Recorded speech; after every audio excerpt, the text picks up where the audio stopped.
बहुत समय पहले की बात है। पहाड़ियों और हरियाली से घिरे एक छोटे से गांव में कई ब्राह्मण परिवार रहते थे। वो गांव अपनी धार्मिक परंपराओं और संस्कारों के लिए दूर दूर तक प्रसिद्ध था।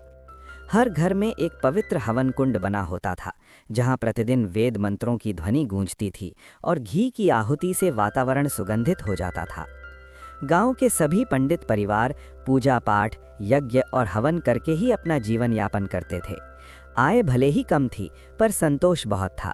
लोग एक दूसरे के सुख दुख में साथ खड़े रहते थे। उसी गांव में एक दिन एक विचित्र घटना घटी। एक सुबह पूजा के बाद एक पंडित की पत्नी ने पान खाया। उस समय गांव की स्त्रियां पान खाना सामान्य बात समझती थीं। अनजाने में उसने पान की पीक अपने भर के हवन कुंड में थूक दी। जैसे ही वो थूक अग्नि की राख को छुआ, वो चमकते हुए सोने के टुकड़े में बदल गया। वो स्त्री चौंक गई। उसने इधर उधर देखा, कोई आसपास नहीं था।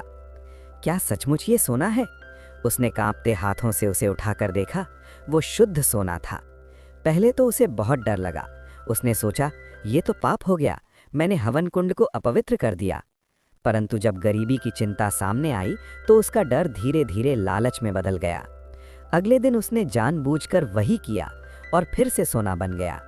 अब ये उसका रोज का काम बन गया। लालच की आग। धीरे धीरे उसकी पड़ोसन को इस बात का पता चला। पहले उसने विश्वास नहीं किया, पर जब अपनी आंखों से देखा तो उसका मन भी डगमगा गया। जब सब गरीब हैं तो अगर थोड़ा सा सोना मिल जाए तो क्या बुरा है, उसने सोचा। फिर उसने भी वही करना शुरू कर दिया। कुछ ही दिनों में पूरे गांव में ये बात फैल गई। पहले फुसफुसाहट में चर्चा हुई, फिर खुलेआम सब यही करने लगे। हर सुबह हवन कुंडों में मंत्रों की जगह लालच की आहुति दी जाने लगी। जो गांव कभी वेद मंत्रों से गूंजता था, अब वहां सोने की खनक सुनाई देने लगी। गरीब गांव अचानक समृद्ध होने लगा। मिट्टी के घरों की जगह पक्के मकान बनने लगे। स्त्रियों के हाथों में सोने के कंगन और पुरुषों के गले में मोटी मालाएं चमकने लगी। परंतु उस गांव में एक पंडित ऐसा था, रमन। रमन की दृढ़ता। रमन सरल, शांत और सिद्धांतों वाला व्यक्ति था। उसका विश्वास था कि हवन कुंड भगवान का स्थान है। वो जानता था कि ये जो हो रहा है वो अधर्म है। उसकी पत्नी भी धीरे धीरे दूसरों को देख डगमगाने लगी। एक दिन उसने कहा, देखिए जी, सारा गांव अमीर हो गया है, हमारे बच्चे भी अच्छे वस्त्र पहन सकते हैं, आप भी बस एक बार ऐसा कर लीजिए। रमन ने गंभीर स्वर में कहा, धन से पहले धर्म आता है। जिस स्थान पर भगवान को भोग लगता है उसे अपवित्र करना पाप है। मैं ये नहीं करूँगा। पत्नी बोली, अगर भगवान ने ही ये चमत्कार दिया है तो फिर ये गलत कैसे? रमन ने उत्तर दिया, भगवान परीक्षा भी लेते हैं। पत्नी बार बार आग्रह करती रही। रमन का मन व्यथित हो उठा। उसे लगा जैसे उसका अपना घर भी अब उसे समझ नहीं रहा। उस रात वो देर तक सो नहीं पाया। अंततः उसने निश्चय किया, मैं इस अधर्म में रहकर अपने धर्म को कमजोर नहीं होने दूंगा।